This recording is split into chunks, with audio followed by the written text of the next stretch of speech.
سیدنا غوث اعظم رضی اللہ تعالی عنہ خود فرماتے ہیں کہ میں 25 سال تک بیابانوں اور ویرانوں میں عبادت و ریاضت کرتا رہا۔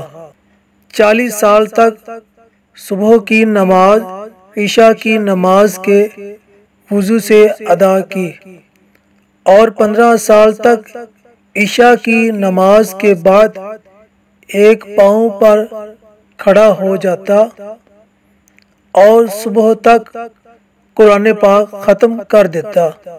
ایک رات سیڑھی پر چڑھتے ہوئے میرے نفس نے مجھے کہا، اگر تم ایک گھڑی سونے کے بعد اٹھو تو کیا اچھا ہو۔